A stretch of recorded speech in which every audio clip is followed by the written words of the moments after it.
All right, welcome in to Hail Varsity pregame as it is Nebraska basketball facing off against Michigan in a top 5 matchup on the road and the biggest game in school history for the Nebraska Cornhuskers. Welcome in. We are at Hurrdat Sports Bar and Grill. It's a special edition Hail Varsity pregame here at the bar, of course, and I'm joined myself, Austin Jacobsen, with Ravi Lulla, host of Hurrdat Sports Live. Ravi, how do we feel? Are you bleeding red today? I am, I got my Nebraska outline hat on. It's black, but it still counts. It counts, yes. Still rocking with the Huskers here. No, this is a big game. This is a big day. Obviously, the first top 5 matchup in Nebraska history, but I don't know. Like this probably isn't appropriate, but we'll start there. I like to call these Xanax games, right? Okay. Like sometimes you get so amped up before a game that you're just like, man, I can't keep this level of hype the entire day because you wake up that way, yes, right? It's one of the few times in Nebraska basketball history where you wake up with that feeling, right? And you sit there and you go, holy crap, this is the day. This is it. And so this is a Xanax game. You might need to have a little calm me down early in the day. Some people maybe, have a beverage or something that helps it out. But that's what today is. And that's a good thing. Yes. Xanax games are a good thing. It sounds negative, right? But It's not. It's a good thing to be in a position where it matters so much that you have to calm yourself down a little in order to get through the day into the game. Well, it's an anxious game, not a nervous game. And I think that's one of the biggest differences for Nebraska ball as they go into Ann Arbor. They're ready for a road matchup. You wish this game was obviously at PBA just down the road here. Absolutely. But it's almost so fitting that it's, again, another narrative for Nebraska basketball, a chance to right all the wrongs that have happened in their previous history. And it's a chance for them to move forward, not only today in this huge matchup, but also for the remainder of their season, because for whatever reason, Nebraska still has plenty to prove when it comes to its national narrative and everything else. Now, before we get too far into what this game looks like and pregame talk and all that sort of stuff of what to expect, obviously some updates. We did have the availability report come out about an hour ago. It did list Braden Frager as out for the contest, and Rink Mast joins Frager on that injury report as questionable for an illness. Our very own Mike Sauter, who we will talk to later on in our pregame show, tweeted this about 30 minutes ago, that Rink is as a game time decision as it gets, and he did not join the warm-ups with 90 minutes on the pregame clock before tip. We are about 57 minutes away from tip-off. If you are listening anywhere across on YouTube, X, Facebook, or anywhere on the Hail Varsity or Hurrdat Sports channels, make sure, obviously, you come down to Hurrdat Sports Bar and Grill to watch the game. But Ravi, as you kind of get ready for this and you take in not only Frager being out, which, to be honest, we somewhat expected, but for Rink Mast, that is a huge, significant loss. But does it really detriment Nebraska even further down than where they already were as double-digit underdogs? Yeah, so this is tough because the illness thing is always rough because you don't actually know, and maybe Nebraska knows more and they're trying to have some gamesmanship with Michigan here, but you don't really know what you're going to get out of somebody with an illness. With Frager, he's out. I was told shortly before, and Mike will get into this, we recorded it. He's in the stadium. Yes. So make sure you follow him and our channels for coverage live from Ann Arbor. But we talked to him, and if Frager didn't get on the plane, so we kind of knew that was going to happen. The Rink thing is you don't know what you're going to get out of him necessarily, and that's harder to plan around. And Rink is actually a really key piece to this game tonight because, we talked to John Fanta on the morning show today, and he talked about mobilizing the bigs for Michigan, getting them out on the perimeter, making them uncomfortable and getting away from kind of the paint area. And Rink is a big part of that. Him knocking down a couple threes would be huge. Bearcay knocking down a couple threes would be huge. Obviously, as I talked about on the show this morning, getting Price Sanford to get Yaxel or one of those guys to chase him around all day is going to be huge. So if all of a sudden you take Rink out of that equation, it starts to get a little bit, you almost have to completely revamp your game plan because my immediate thought is, okay, if there's no Rink or a severely limited Rink Mast, I almost try and go full small ball.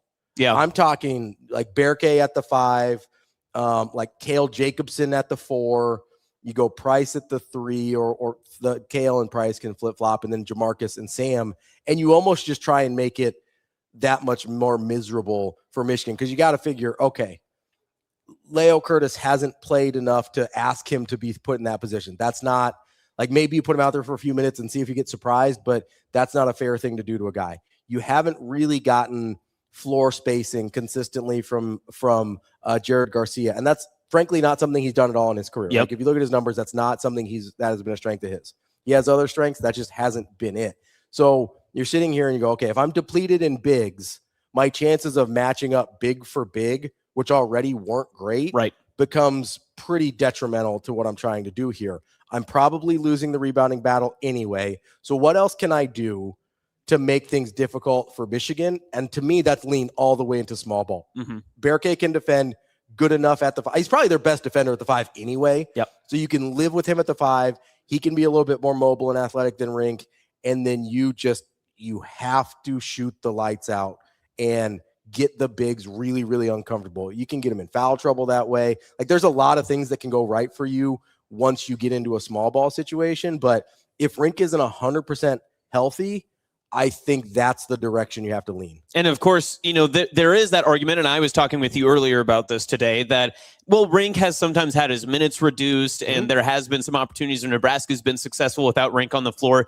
Those, of course, came against Oregon and Northwestern just a few weeks ago, where Rink played 17 and 20 minutes. Since then, he played 33 against Washington at home, 33, and matched that at Minnesota, obviously 2 Nebraska wins. In Nebraska's biggest wins of the season, at Illinois, an 83-80 win back in January, or earlier this month, it was 34 minutes. And then against Michigan State, it was 36 minutes in that home win that came just at the beginning of the new year, of course. So you look at kind of that just reliability of Rink Mast.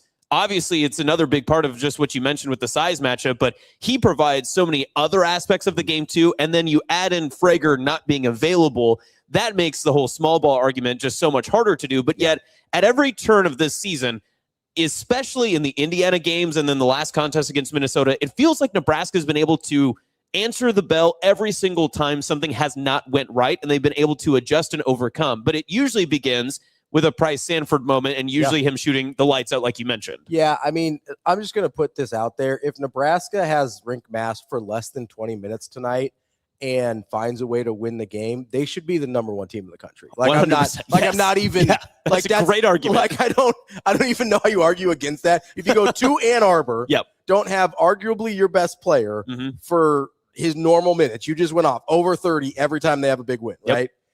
And then you go and beat what has been one of the best teams in the country all year long, and you still win that game. Like, that's the number 1 team in the country. I'm sorry, Arizona, you lose all your votes. I don't know what to tell you. Like, that to me is unequivocally true. And I don't know if that's how it's going to go or not, but I'm saying that is how it should be if they come up with this win without a fully healthy Rink Mast. You're right, though. Frager would have played a huge role in a small ball lineup. Like, that makes the small ball thing dramatically less appealing, because your depth kind of you look around and you're like, okay, what now? Like, Jared Garcia probably ends up playing the 5 when Berke needs some minutes. And that's about it. You run out of options in a hurry. You're also going to be asking of a bigger Kale Jacobsen role than what you probably got ready for. Kale Jacobsen's probably, if you're going a small ball, or if you have to work around Rink Mast illness, you're probably asking for 30 minutes from Kale Jacobsen, which you're already going to be asking for 30 from Berke and Price and all the other guys, obviously. So, and here's the part where that becomes troublesome without a Braden Frager. You could maybe get away with that for one game with a 7-man rotation. A 6-man rotation against the tempo that Michigan likes to play becomes really, really challenging. So Nebraska, I think, has to do a really good job of being patient on the offensive end of the floor and trying to, and you got to stay disciplined on the defensive end of the floor. The defensive end is not something Nebraska's had a hard time staying disciplined with for most part this year. And frankly, they're usually pretty good on offense at it too, but you have to be so deliberate in a situation like this where you might be running a short rotation and you're trying to do something a little bit different from your skill set, because you really have to try and limit their possessions and give yourself an opportunity to stay close. Again, maybe this is like rink mass game 5 against the Utah Jazz Jordan flu game, and it doesn't everything we're talking about doesn't matter. Right. But assuming that isn't the case, and if you're Fred Hoiberg, I think you have to plan for that not to be the case. I really do think you have to give yourself an opportunity by kind of not almost fundamentally changing the way you've played all year, which is a really hard thing to do in a 1-game sample size when you thought rink mass was healthy probably 24 hours ago. But again, you take into account the things that Nebraska's been successful with: older roster, more experienced. These guys have played a lot of basketball. So if you're going to adjust and move around, the guys you're going to ask to have been not only in this system, but been playing college basketball for some time. Let's talk maybe some advantages Nebraska still may have against the number 3 team, even away from home. One of the biggest ones is actually, according to Bartovic, the defensive rebound rate that Nebraska has. They're in the top 60 range. Michigan, on the opposite side, and their offensive rebounding rate is 304th. So even without Mast, and despite the size differences that you have for Michigan, Nebraska may still be able to control some of the boards, at least on one end, and limit some of those extra opportunities that you were talking about for Michigan. Yeah, so one of the problems with the offensive rebounding rate number, just to get a little bit deeper into that number, right? Part of the reason it's so low for Michigan is because they are number 1 in 2-point field goal efficiency in the country. Correct, right? Yes. So there's not a ton of opportunities. Yes. So when you are shooting shots, you're making shots. Yes, right? So there's not a ton of opportunities to go get those offensive rebounds. It's skewed. I'm trying to be positive, Ravi. Come on, totally give me understand yeah. that. But I do think this is a game where turnovers to me are more important than rebounds. Okay. Right? Rebounds for Michigan, I expect the rebounding war to go Michigan's way. If you're in Nebraska, you have to stay in touch as much as possible, right? You have to not get killed on rebounds. For me, the most important thing is second chance points. Offensive rebounds don't have to lead to second chance points, right? If you have long rebounds and you're resetting the shot clock, that's not a grab it, put back situation. So like not all offensive rebounds are created equal. Nebraska has some control over that. That's number one. The second thing is turnovers, which I think is more important in this game than the offensive rebounds, because Michigan's really, really good at getting points off turnovers. They're really good at getting into transition, having those, we call them, like the pick six turnovers, where it's in open court and all of a sudden they score before you even get down to that end. Like, you have to avoid those if you're Nebraska. The more you can limit that, the more you can survive some of these other places where Michigan has advantages. And again, if you're talking about a tempo and trying to control the tempo of the game, making good decisions with the basketball, not allowing pick six turnovers. Again, not all turnovers are created equal. You throw it, you kick it off your foot out of bounds under the basket. That's a way different turnover than having it picked off at half court and they get a dunk before you even cross the half court line. Yep. So, to me, that is going to play a huge part, both the number and type of turnovers, maybe more so than the offensive rebounds. And even if Nebraska's missing two of their maybe best players, I mean, obviously you put Price Sanford, maybe one if you're power ranking, like who is the most important, not only in this game, but the season, but missing Rink Mast and Frager for this contest. I think this stat still applies, that Nebraska's shot selection in general, I mean, they're one of the highest rate in just 2-point shots as well, similar to Michigan as well. But the way that Nebraska is just not taking any random shot, it's so different than years that we've seen before. And we had talked a little bit before, and I know you mentioned it on the morning show. I think you were talking just with Damon about it, about how exclusive some of the shot selection has been. And it's not even, sometimes you watch the games and it's not even just the extra pass. It's just a little bit more movement. It's finding that extra crease or that extra spot, not rushing the shot every single time. How important is that shot selection against a team in which, if you're going to have to play small ball, and maybe even a guy like Sam Hoiberg's going to be called upon to maybe take a few more of those? Yeah, I mean, so it all comes down to sort of the efficiency part of it all, right? Be efficient with the ball by not turning it over. Be efficient. Like, I've always thought bad shots are turnovers. Yes. Right? So whether that's a quick three, where like anytime you waste a possession, that's a turnover. It's like when you block a punt in football, it doesn't go down as a turnover. That's a turnover. Yes. Right? Like, that is maybe more impactful of a turnover than 90% of the interceptions you see, right? Because it is, the field position part of it usually is way more advantageous, and lots of other things, right? So I sit here and I go, okay, bad shots are turnovers. So when I talk about turnovers, that includes shot selection. And that includes not just taking good shots, but Nebraska has to take great shots. And that's one of the things they've been really, really good at this year. Yes. And one of the guys that I've praised for that specifically isn't playing in Braden Frager, but his ability, even when he's hot, to not take bad shots is actually really incredible. Like, if you haven't played basketball at a high level or been around guys that play basketball at a super high level before, the urge to take a heat check is overwhelming, right? Like, it's not even like it's sort of a cliche, but it's 100% accurate. If you're a good player or even a mediocre player and you hit 2 shots in a row, my God, that third one's going up, and it's probably going to be a terrible shot. But even listening or watching these broadcasts, I can probably tell you on my hand, just one of them, how many times you hear a broadcaster talk about Nebraska basketball and say a heat check shot here, because it doesn't happen. The only person really is Price Sanford, and he has definitely earned the benefit of the doubt in that. Absolutely. And even he doesn't take nearly as many as he's earned. Yeah. Right. Like, for the way he shoots the ball, he's 42% on the year from three. Look back at the Illinois game. That was a moment in time in which he said, this is my day. I mean, the first half, I'm going to do the Price Sanford run, and I'm just going to win the game. Yes. He had to, right? And so even then, I think there was an understanding of, I'm the only one that has this going right now. I have to keep us in this game. So my shot selection changes, right? Yep. And that ability for him to understand that moment, and not just him, but, Frager when he's playing, Hoiberg is really good at it too, of understanding, like, hey, this is not the time for me to take this shot.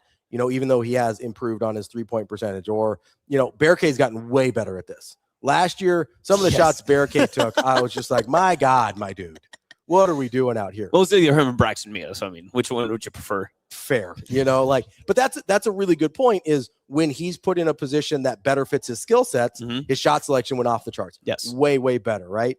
That's their ability to understand their role and what their role is in this offense, and what that means for their shot selection has been really, really important this year. Now, that does shift a little bit based on player availability now, right? They've gotten used to it for a couple games without Frager. That helps. Not having Mast in here now, depending on how available he is, that's one where you may have to recalibrate a little bit, especially if you're Bearcay, and especially for what we talked about, for what they need to do to Michigan in terms of drawing those bigs out of the paint, to give some of those back cuts and all that movement that we talked about, those super mysterious ghost screens that everybody loves so much.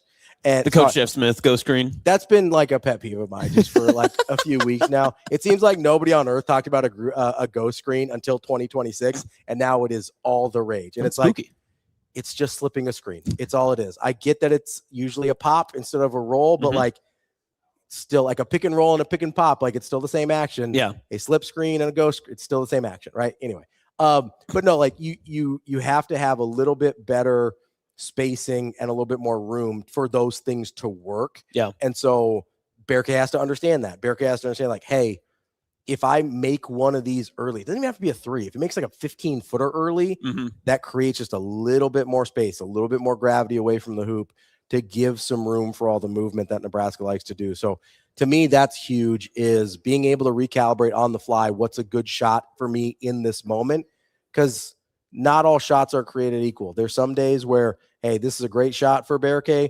There's some days where it's like, Price has made 12 in a row. Maybe we give Price the ball here no matter what, right? So, like, not all good shots are created equal, and being able to calibrate that on the fly, I think, is going to be really important. Let's talk mentality and effort, because that's one thing that a lot of people have credited for Nebraska's survival in some of these second half deficits that they had faced coming out of halftime on road matchups at Indiana and, of course, at Minnesota in their last contest. We saw the viral moment with Fred Hoiberg chewing out the team. Coach Nate, obviously one of the assistants in there too, from the cinematic recap posted by the Huskers earlier this weekend. But when you look at what changed from maybe effort, maybe it was scheme, but if nothing else, Nebraska's, I guess, attention to focus, if that makes any sense, or their ability to put more effort towards, hey, we just got to lock in on these next possessions, and that will change the game. I thought it was most apparent in the Indiana game, because you could tell that they were somewhat frustrated with the way that contest was going, but all they did was basically pick their 3 straight possessions, a score, a stop, and a score, and the entire game started to flip from there, and then they began their second half comeback. And against Minnesota, They just had to get the game back within reach, and then they were able to push past from there. What have you seen from this team, maybe in those two games or other examples, maybe in just some of the bigger matchups that they've had, that focus has really helped Nebraska obviously be undefeated, but also overcome some of their first half mistakes or mistakes in bigger moments, like against maybe Michigan State or some of the other close games? Yeah, I mean, so it's really one of the most impressive things about this team is there's some days when you're going through the course of a basketball season where like you just don't have it. Yeah. Right. And the ability to figure that out in real time and dial back in, because, and Fanta brought this up, it was a great point earlier this morning, is so many teams' defensive efforts are reliant upon their offensive success, right? You make a shot, then you've got energy, right? It's the cliche about you got to feed the big man so he defends on the other end, right? Nebraska just defends for the most part. That was sort of the weird part about Minnesota and giving up 40 first half points in that game, because Nebraska really wasn't defending at the level that we're used to or that we've become accustomed to. So you sit there and you go, okay, Nebraska doesn't have that margin for error that you talked about today that they had against Indiana or Minnesota, where they have time to dial back in, especially being shorthanded. They have to be dialed from the start. Now, we know they're capable of that because we've seen it. But that's a situation where you cannot afford those mental lapses where you have a 4-minute stretch where you're like, oh man, they kind of got on top of us there a little bit. If Fred sees that happening, Hoiberg, we're on a first name basis. If Fred Hoiberg sees that happening, he's got to get timeouts and break that immediately. He can't wait till halftime against Michigan because by that point it might be too late. Yeah. There is a huge importance on that focus, because if you're able to stay dialed in, then you're able to execute all the things that we've talked about being deliberate on offense and being super disciplined on defense. Like, those are all focus things. It's not a lack of ability or a lack of awareness. That is a focus from millisecond to millisecond to do the right thing in every single moment. And that is exhausting, yes, right? Even if it's not physically exhausting, it is exhausting to do. Hopefully the adrenaline from being in the first top 5 matchup ever represents itself in the ability to have the energy to stay focused the entire game and stay mentally locked in the entire game, and doesn't present itself in nerves and anxiety about playing in the first top 5 game ever. So I want to touch a little bit on that, because I wanted to hit the history books and see what obviously the biggest matchup pre this season were unranked games for Nebraska, because obviously they've had a few of them this year. Number 23, Nebraska traveled to Illinois back in December. They win 83-80. Nebraska moves up the rankings right before or right after the new year. They are 13 and they beat number 9 Michigan State 58-56. This, of course, is a 5 and a 3 matchup. But prior to that, I have to go back to 1992 when Nebraska played in the Rainbow Classic on December 28th against number 6 Michigan. 20th ranked Nebraska fell 88-73 that day. That was the highest ranked unranked matchup that I could find prior to that. The one that's actually just, it's a ranked unranked, but doesn't have the same gravitas because it wasn't a top 10 team. Number 24 Nebraska at number 25 Iowa back in 2019 on January 6th, where Nebraska lost 93-84. Those games don't matter to this game at all. No. They have no bearing on this. And I would even argue that maybe even some of the games that Nebraska has played before in this season don't matter in this game either, because of the circumstance of Fraker and Mast and everything that comes with it. That being said, you're battle tested. You're here for this moment. And Nebraska is not looking into the lights and going to get blinded. I have a very strong conviction that Nebraska is more ready for this moment, regardless of who's available and who's able to play, more than any Nebraska team before them, not because they're number 5, but because they've been through this before this season. Yeah, I mean, I think that's totally fair. You know, like Illinois was 13 when they played them. As you mentioned, Michigan State was 9. Michigan State and Illinois have both improved in the rankings since then and shown, oh, those wins are maybe even a little better than we thought they were in real time. And you look at it, if you're Nebraska, and go, we're fully capable in this moment. That's the thing that, you know, that's the only part that matters when it comes to, have we done this before and can we do it again, is just having something recent proof of concept to say, this is a thing we are fully capable of doing. There is no question because they've already done it. You can look at Michigan State or you can look at Michigan and say, are they actually better than Michigan State? Different team for sure. Yeah. But you go, are they actually better than Michigan State? You can look at Illinois, who's constructed maybe a little bit more similarly to Michigan. And you go, how much better is Michigan than that Illinois team that's also a top 10 team? I mean, we're talking about 6 spots in the rankings. Like, what are, that's one seed line in the NCAA tournament. We're talking about a 2 versus a 3, or basically, right? So you sit there and you go, why would I think we are not capable in this moment? And that's what matters. You're right. It doesn't, I get kind of annoyed about, I was talking about it on the morning show about like the history of the Patriots Seahawks Super Bowl that happened 11 years ago. Who cares? Right. Literally not a soul on the Seahawks is still there. Yep. Including their coaching staff. Well, their GM, but their GM is the only guy. Yes. And guess what? He's not strapping it up. Fair. Like, he's That's a good point. And good argument. Like this like, oh, the history of they've never done this. It's the same thing with the like the only people that care about the history are the ones that aren't playing in this game. Yeah, that's the only exactly. And that's fine, but like I also don't, even goes to the NCAA tournament thing. It's like nobody on this team has anything to do with that. Yeah. The only ones that have anything a little bit to do with that are Jamarcus Lawrence and Rink Mass, because they played in one of those games, right? Yep. But we're not talking about this isn't an NBA franchise where you've got 10 years of history with the same group of guys. And it's like, oh yeah, like Jerry West lost 11 times to the Celtics. It's like, yeah, that was probably in his dome a little bit. Yeah, a little bit. Right? Like that's fair to be like, yeah, that might be living rent free with the logo. But that's not what this is. This Nebraska team has only known that they're capable of whatever is put in front of them. Absolutely. And that's what matters in this situation. So like the history is good for fans and talk shows and whatever, but recent history, what we've seen from this team is all they need to draw on. Yeah, and not to make it obviously the simple analogy that we've heard so many times that Nebraska basketball is the Indiana football of the season and all that other stuff, right? Yeah. But I mean, if you look at the mentality, I hate to give too much credit to it, but obviously Indiana football had a certain mentality that got them to a national title. Nebraska is going to have to bring that same mentality, and I'd argue they've had that throughout this entire season, and definitely after the Michigan State game, because there was some sort of belief that moved them forward. And you know why I think that is because Nebraska then went on to beat a lowly Oregon team who was completely off their rocker. Then they went on the road and they won at Northwestern. They took care of the second half against a Minnesota team that they were better than. Those are games that old Nebraska would have dropped one of those. They would have overlooked opponents, and they have overlooked opponents. We saw it less than a year ago, right? In the same moment when they had to win one conference game to get to an NCAA tournament bid, they couldn't do it. And yet this team is constructed differently. Correct. Yes, they have more impactful players. Absolutely.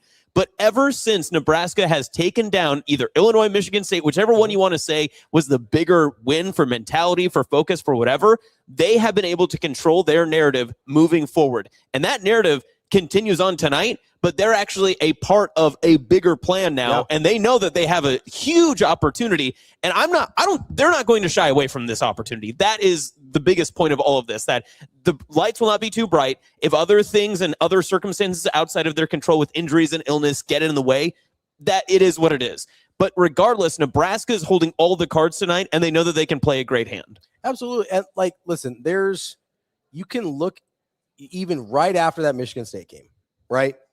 In past years, Nebraska 100% loses to Ohio State that next time. Yes. That next game. Yep. Right. It's a 3-point game on the road, top 10 for the, for the first time this season. When you look back, I mean, they had the Purdue win at home, then they lose the next game, and then they beat a Wisconsin team, and then they fall, I mean, that happened every year. This is the thing that Nebraska does. And you sit here and you go, okay, so that's when it started to feel different. And that's where they can draw on this and say, hey, this is a totally different team than Nebraska's ever been before. All that matters is what we've been this year. And being free from those burdens is actually really, really powerful. That's one of the things that, you just had to bring up Curt Cignetti. That's one of the things. I did not bring him up. You said it. You said the name. That's one of the things that Indiana football was able to do, is just free from the burdens of their past failures, right? And I would argue that's one of the things that Nebraska football has struggled with, is being free from the burdens of their past failures. And Nebraska basketball hasn't had that problem this year. They go out, they beat the teams that they're not supposed to beat, they beat the teams they are supposed to beat, and they just find a way to make it happen.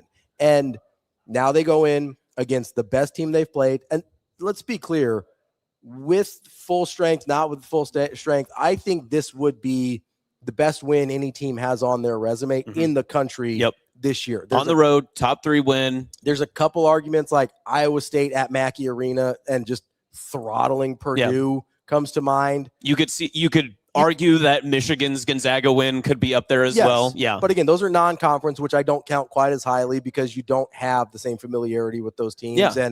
And obviously conference games just count for more. So, and Nebraska's doing this on 3 days rest. I mean, like they're coming off of a road trip and then going back out where they flew back to Lincoln and then went to Ann Arbor. So I look at this and I go, to me, this would be the best win anybody has in the country if they're able to get it. And that matters as part of this too. So all that being said, I think Nebraska's got an opportunity in front of them. And whether it goes their way or not, I don't think it has anything to do with past issues of Nebraska basketball. What it has everything to do with is if it doesn't go their way today, it's going to be like, well, Ring Mass wasn't healthy and we didn't have Braden Frager. And I hope we see those guys in the Big Ten tournament because I'd like another crack at them on a neutral floor. Yep. Like that's what this game would be about if they aren't able to pull it off. Not, well, Nebraska, this is Nebraska basketball, whatever. Like they've already killed all of those narratives. Yep. I don't think that there's a result that happens tonight where Nebraska is not given credit for what they have had through 20 games so far this season.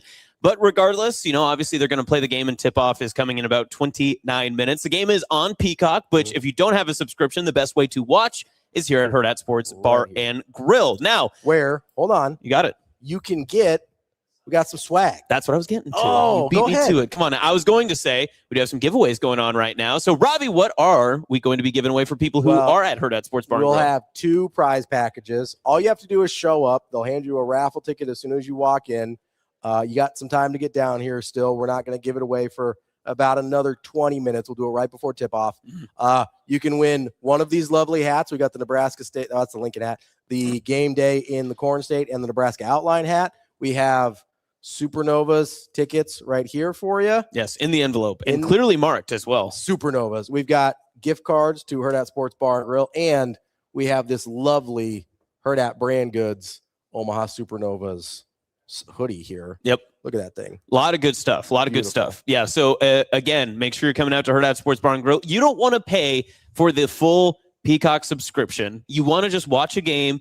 And then you can say, well, the money I was going to spend on the subscription, I'm already here. I'm going to spend it on beer and wings because that's the best combo for Nebraska basketball. 100%. And because Nebraska needs you here at the bar to provide that energy out to Michigan. They can feel it. That's how it works. That's how it goes. Because the louder you cheer here, the more 3-pointers Price Sanford makes there. That's just how it works. That's just math. That's science. Yeah, I believe that is physics. All right. So before we get to any of these great giveaways, you were able to talk with our Hail Varsity analyst for Nebraska basketball, Mike Sauter, earlier today. This was prior to some of the injury news that we obviously know now, but Ravi and Mike were able to talk a little bit about this matchup and preview the game from Mike's perspective as he's been covering the team all season long. Now on the special edition of Hail Varsity pregame show is Mike Sauter. He is not currently in his basement as he appears to be here. He'll be in Michigan by the time you hear this. No, I kind of want to rewind a little bit and talk about how we got here, right? Because even if you were optimistic on this team this year, like obviously 20-0 was not on the table for anybody. Nobody thought that. Probably, I mean, I feel comfortable saying nobody felt like top 5 in the country was on the table at any point this season. Like at what point over the course of the first 20 games of the year did you go, oh, whatever I thought about this team, I have to throw away and start from scratch because there's something entirely different? Yeah, it was Illinois. Okay.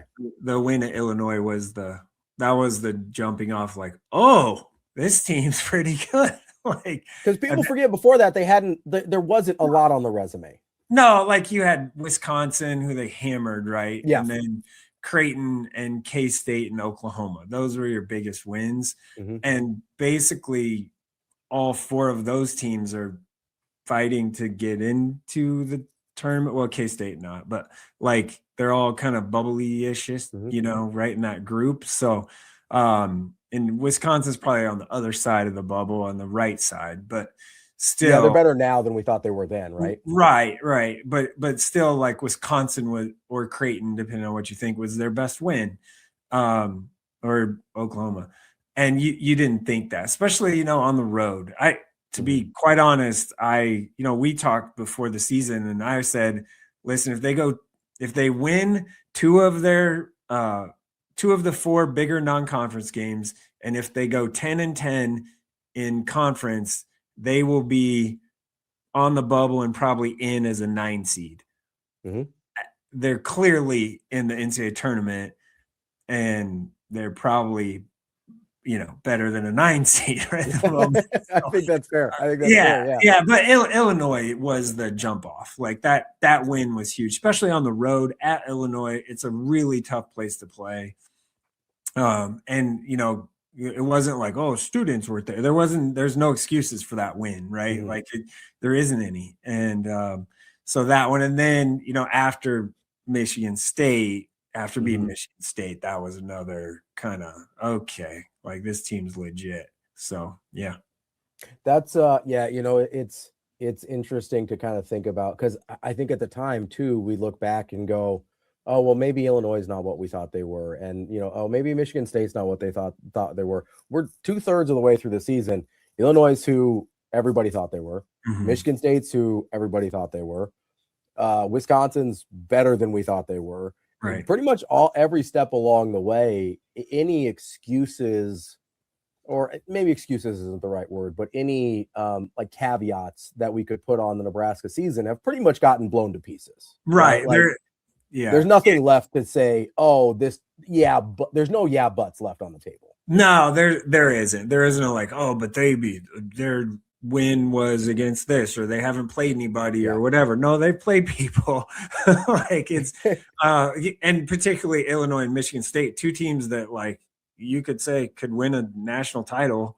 Or at least, seeds. Or at least be in a Sweet 16. Like, I mean, you could say that and no one would blink at you. No one would fight that. So, I mean, then you handle business on the road too, which is something in the league is really hard to do. Especially, at Indiana, that one was a little sneaky, and at Ohio State was a little sneaky. So they're just finding a way, and it's kind of fun. It's really fun actually to be, locked in on them at this point. Yeah, I mean, it's really interesting to be, kind of in the day-to-day of it like you are, because, a lot of people will kind of like pop in and pop out, and they'll see a game here or there and kind of have takes, especially on the national scene, right? They can't watch every team, every game, right? Right. So they sort of have these takes about who Nebraska is or what the narratives are. And I find the Fred Hoiberg part of this super interesting, right? Because it feels like to me, he totally reinvented himself on the fly. And I think this part of him was always in there. But even if you go back to his, like stylistically, his success at Iowa State, even if you don't go to the roster construction part of it, like the teams didn't look like this necessarily. Like, what have you seen, especially on the offensive side? Because we talk about Nate Lenzer and the defense quite a bit, and rightfully so, which we'll get to with the matchup for Michigan in here in a second. But like, I want to talk to you a little bit about the offensive side of things with Fred Hoiberg and how that sort of revolution has gone almost unnoticed. Yeah, and I would say, a couple of huge keys to that is Jamarcus Lawrence coming back after a year of playing point guard at Rhode Island, which he played well, but him coming back has been a huge piece. And that I don't think Jamarcus gets talked about enough in this run. It is Sam Hoiberg and Price Sanford, and then Braden Frager, and like, Rink was at the beginning and all that. But like, I think Jamarcus is the probably, I don't know, unsung hero of the team, if that's, a thing. You could say that about a number of, probably everybody, but I think Jamarcus has had a huge impact, and Fred Hoiberg brought up again, he brings up all the time, smart pace, and the way he knows what Fred wants and knows when to push and knows when to pull. And he just has a really, really good IQ for what Fred wants offensively. And frankly, they are running some great stuff to get Price Sanford the ball. So look at Minnesota, had 2 shots, They didn't play hard at all. Obviously, we saw the video. But he had 2 shots and had 2 points, and those 2 points were free throws, and they weren't finding him, and he right away made it an effort to get him the ball. And whether it's coming off that double screen at the top of the key and curl, and then it's a back cut curl thing, just to get him touches and get to the rim. He got to the free throw line on that after 2 minutes into the second half, made those free throws. And I was actually sitting next to BC. I go, that's going to get him going. I was like, those free throws are going to get him going. And they did. And it just found a way to okay, we got to get him going. And then it did. It just, then the dam broke, I guess, a little bit. So, offensively, what they're doing, one, they have the pieces to fit what Fred really, really wants to do, and especially Rink being such. When I say ball handler, I don't mean dribbler breaking people down. I mean ball handler. Think of a quarterback in a read option. Decision maker. Yes, he's a great decision maker with the ball, and when he gets the ball to the high post, there's DHO actions that they run, and he's the ball handler in that, and he's making the right decisions. And it's not, I don't think anyone's stolen the ball from him when he's gotten the ball at the high post all year. Maybe it's happened 1 or 2 times, but it's not a all the time thing. So he's a great decision maker with the ball, and I think that is a huge piece. That, and you have other guys like Sam Hoiberg. When Sam shot the ball last year, whether it be a layup at the rim or a 3-pointer, you were like, oh, I don't know. It was a win. It was a win for the defense every time he shot the ball. Yeah, if it went in, you were like, sweet.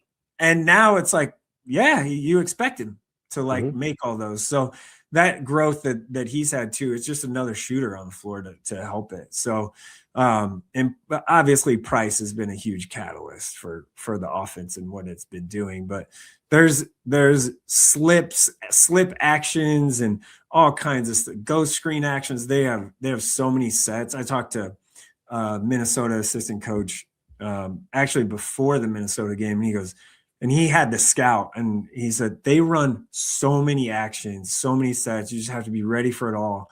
And I'm like, yeah, they do, and I don't think you're going to be able to stop it. So let's move on to Michigan. Obviously, that's the reason for the occasion here. You brought up big and strong and NBA type bodies. Michigan's got a plethora of them. What are you seeing as you've kind of gone through your preview, your write-up with Michigan? Yeah, well, every single analytic is very good. They're pretty good. They're pretty good. Every single thing says Michigan is amazing. And you look at the blowouts they've had against top 25 teams at the time. I think Auburn, they were a top 25 team at the time, and but blowing out Gonzaga the way they did was something, right? Yeah, so, Gonzaga's really good. Yeah, Gonzaga's very good. It's also one of those things, though. There's 3 areas, right? So Nebraska is probably not going to out-rebound Michigan because Michigan goes 7'3", 6'9", 6'9". Basically 7-footers, 3 of them. So they're probably not going to out-offensive rebound. They're probably not going to out-defensive rebound. So what do you got to do? You got to take smart shots. You got to play with the smart pace, and you can't just go, run and gun. So you're going to have to maybe slow it down a little bit, at least to, hopefully that works, because if you get down, you're done, right? Like if you get down double figures, coming back is going to be hard, even though Michigan does play very fast. So they could miss some shots, but I think that's a key, is tempo and pace is going to be a key, because Michigan has the 4th best average possession length, which is 14.6. That's incredible, right? Like that's playing extremely fast, and their adjusted tempo on KenPom 72.5, which is 11th in the country. Think, and I asked Hoiberg about his availability. Think Michigan State game plan, where you're going to have to just get back. Like, you're not going to crash the boards on offense. You're just going to get back, and you're going to play solid defense, because that's something Nebraska obviously does very, very well. The other little nugget, there's two little nuggets that I think are in Nebraska's favor in particular, is Nebraska wants 25 deflections a game. That's their target number. That's their goal. No one's talked about that publicly, but that's their goal. So if they can get 25, if they can hit that number, I think they'll be fine. Or if their hand activity is a lot, even forcing, Michigan to throw the ball away and, turnover. Michigan's non-steal turnover rate, and Ravi, I love this, is 264th in the country. That's really high. That's their offensive non-steal turnover rate is 8.2%. That's 264th in the country. There's only 365 teams in Division I basketball. That is clearly Nebraska's advantage there, because they just kind of chuck it. Maybe it's a thing where they don't have, more than one ball handler because they play the three bigs all the time. That's probably part of it. And they also play fast. So hitting fast breaks and taking chances, probably a part of it too. But if Nebraska can be very on point, as Fred likes to say all the time, with their hand activity, I think that's a major key. The other one is 3-point shooting. So Michigan defensively is 36.8 or 30th is their point distribution on 3-pointers. Now they give up 30.2% 3-pointers defensively. So they give up 30.2. Nebraska, on the other hand, is shooting 35.5% from three this whole season. So 30, 35, hit that in the middle. If Nebraska can be at 33.5, 33%, feel good. If they can be at 35%, you feel really good. So I think those are the only real clear advantages that I can really see from the analytical data that are my keys to the game. I think those, let's review. So pace, tempo, think Michigan State, what Nebraska did to Michigan State. That's one. So there's four. And then non-steal turnover rate in three. So there's three of them basically. And don't get out offensive rebounded by more than 8, right? Don't get out rebounded by 12. Yeah. If you be rebounded by 8 or 10, probably okay. But if it's more than 10, it's probably not good, right? Yeah. So so those I think are the keys to the game. Listen, if they get this one on the road at Michigan, all bets are off, man. Not that they're not already, but all bets are off. If they can win this one on the road at Michigan, you're looking at a national title contender without a question. Mike, appreciate the time and enjoy the game. And like I said, let's go get one.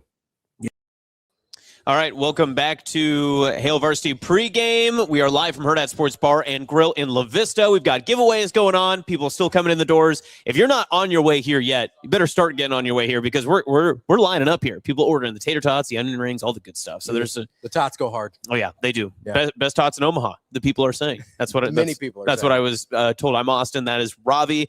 We've got 11 minutes before official tip off, or at least when the Peacock broadcast will once again start. We asked you a little bit before. I know you talked about it a little bit there with Mike, but now that we know the injury situations, what has changed with Braden Frager officially out, rink masked, we don't know what his availability necessarily is. He is questionable with an illness. Who is the most important player tonight for Nebraska basketball? I think I'm going to go Jamarcus Lawrence. A lot of people in chat are agreeing with you. There's a lot of big Jamarcus Lawrence big game tonight. So Price has to be a given. Price be Price. That's basically it, right? He's been over 20 points 4 straight games. He has to be a given. He cannot be an X factor. He's got to be huge tonight, right? But if it's just Price, that's not enough, right? Especially with the injury to Frager, and the question of ring mass availability. Part of me thought about Barricade Buchanan Joe. Like that, he's going to be really, really important tonight. But I think if they're playing the type of game I think they need to, which is making really deliberate decisions on offense and being really, really patient, inevitably that leaves you with some tough shot making at the end of shot clocks.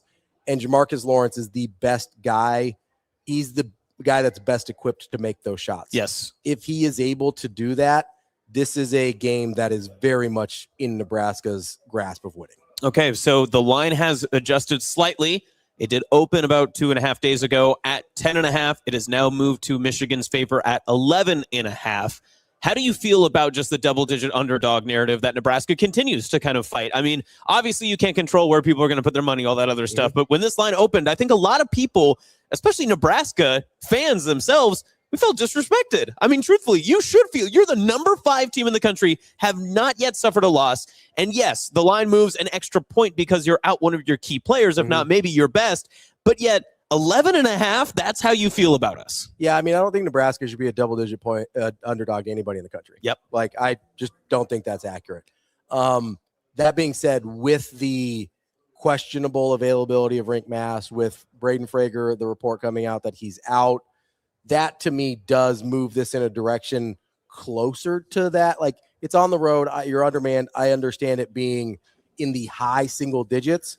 I think Nebraska should have earned enough respect that being a double-digit underdog to anybody at any point in the country is, I think, out of pocket. Yep. Like, I think even with the injuries, I'd have put this at about 8.5, maybe 9. Being 11.5 to me is crazy. Now, listen, if they're not able to execute the way that we've talked about, like, yeah, Michigan could absolutely win by that amount. Yep. I also think Nebraska can win this game. So yep.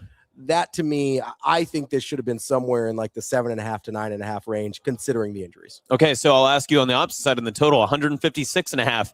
Can I make the argument at 156.5 if Nebraska fans want to see this game be a Husker victory by the end of it, that number has to be dramatically lower?